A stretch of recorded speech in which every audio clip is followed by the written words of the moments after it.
Hello friends, today I'll be presenting phaco in a pupil which was not actually semi-dilated also, and you can see that this pupil is slightly more than undilated. So I had options of using iris hook in this case, but why I didn't use iris hooks?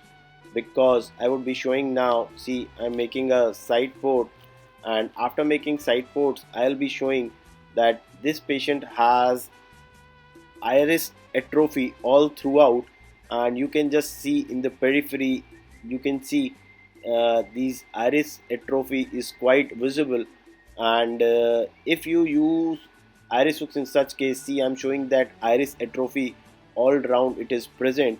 And if in this case I would be using iris hooks, and if by any chance through any of the ports the iris will come out, then probably these atrophic areas will get more damaged and will cause more trauma to the iris. So in this case, I thought to proceed with phaco without using iris hooks, and in this case, I would try and explain.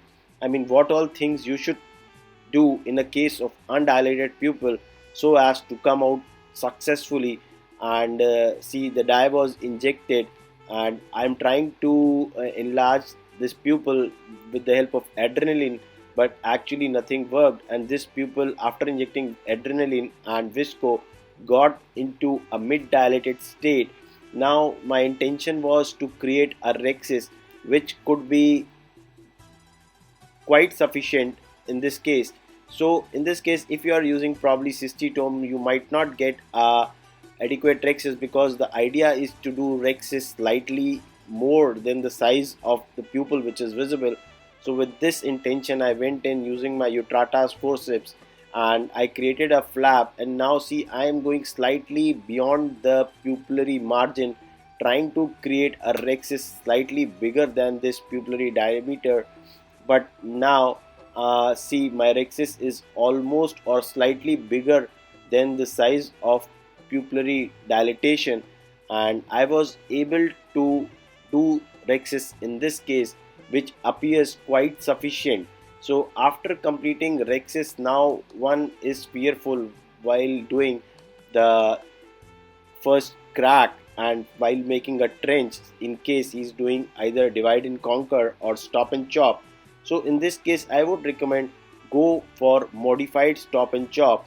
See, the area which is exposed, the area of pupil which is dilated, I would recommend making a small trench, just a pit kind of a trench, which would be kind of half to less than a half portion of the pupil which is exposed. So you have to do hydro and then tap for any entrapped fluid, because these entrapped fluids can cause capsular block syndrome. And now you can see the nucleus was rotating, and with this I would be going with the phaco probe in the interior chamber. And now my intention here is to create just a small trench, and so that I have a ample lens material in front to hold and then crack.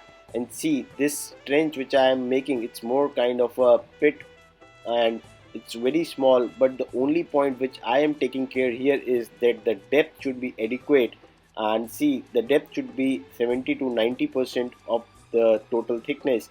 And once you have made this trench, now you can see the trench is quite adequate, and you have an ample lens material to hold.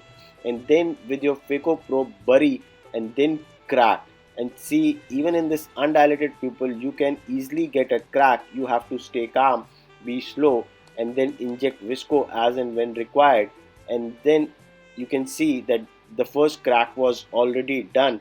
Now I'm injecting visco again, and I would be rotating this nucleus. And now after making the first crack, I already have two halves. Now similar procedure would be done, uh, while the phaco probe will go in the interior chamber, and I'll try to hold in crack. And this was a grade 2-3 nucleus. It wasn't very hard, but it was perfect nucleus to hold. And now see, I would be again burying my phaco probe and would be chopping it into two with the help of kind of vertical chop. And now this one half, you can see, even though the pupil is semi dilated to kind of undilated. So this piece was emulsified easily. Now what I am left is 3 quarters now, and this second quarter also I am bringing it to the central safe zone, trying to emulsify, and you can see how easily this piece was also emulsified. And now your one half of the nucleus is almost gone. And see, even with this undilated pupil, if your maneuvers are correct, if you are doing your phaco properly, this pupillary dilatation actually doesn't cause any problem. The only problem arises when we become panicky and we start messing up things. Now see, the other half left was again broken into two, and that piece again was emulsified into the central safe zone. And now what I am left is with the epinuclear sheet. After removing this piece, I would be aspirating that epinuclear sheet, but here the pupil is still less than semi dilated, and all you can see is that sheet which doesn't appear so thick. So the best way to deal with it is with irrigation and aspiration. And as I went in, there was again a small chunk which you can see here. I am trying to bring it out by depressing the posterior lip, but it appears to be a big piece. So with this IA cannula, I manipulate and break it into smaller pieces, and then see, I am again depressing the posterior lip, and this piece will now be expressed out by simply depressing the posterior lip with irrigation cannula in place. And you don't really require phaco probe again to emulsify such small pieces, but just in case you have any difficulty expressing them out, you can just manipulate with your IA probe, and you can just eat it with this aspiration probe. And now the pupil is semi dilated or little less than semi dilated. So I get a lot of queries, how do you do irrigation aspiration in such cases? So see, you have to hold this piece, the hold this cortex, and then bring it to the center. You don't aspirate in the periphery because you're not sure whether you're holding the cortex or the capsule. Now see, I have brought this piece in the center and I'm now aspirating. Again I went in and I brought this cortical piece in the center, and then once I've brought this into the center, now I will be aspirating it. uh, See, yes, it is done. And this is the way how you do your irrigation aspiration. You go beneath your iris and gently sweeping it beneath the iris with your irrigation and aspiration mode. You gently hold that cortex, bring it to the center, and then aspirate. And see here, I would be now having some difficulty in aspirating this cortex, because with this cortex there was kind of a chunk was there. So I was having difficulty now bringing out this piece.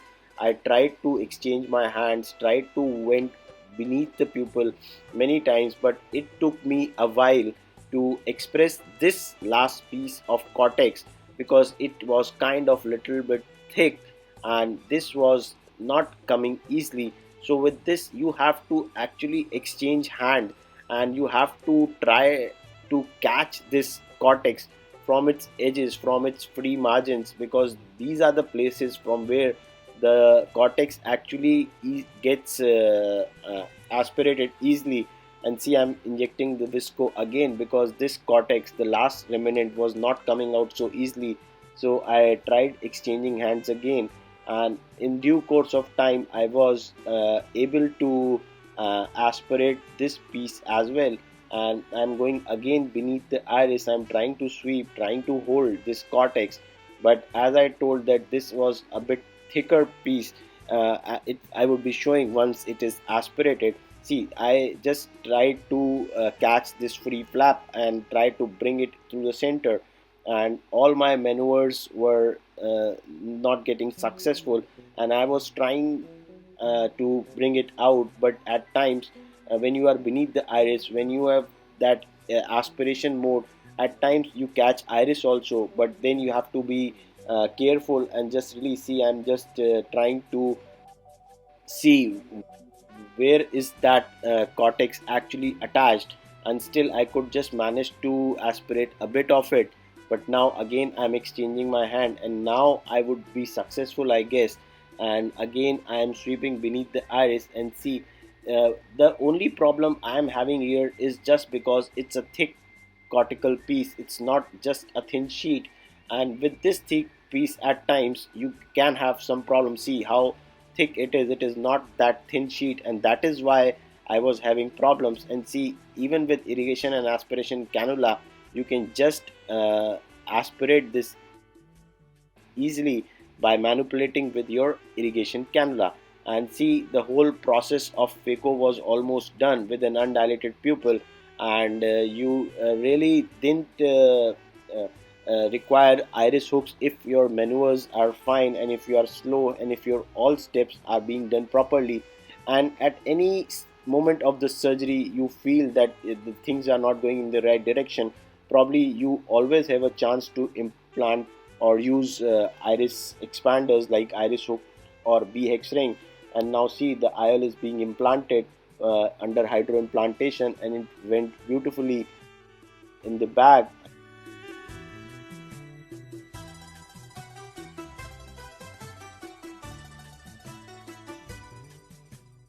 And this case was nicely managed now in an undilated, or maybe a little more than undilated to semi-dilated state. And finally the hydro was done and the wounds were closed.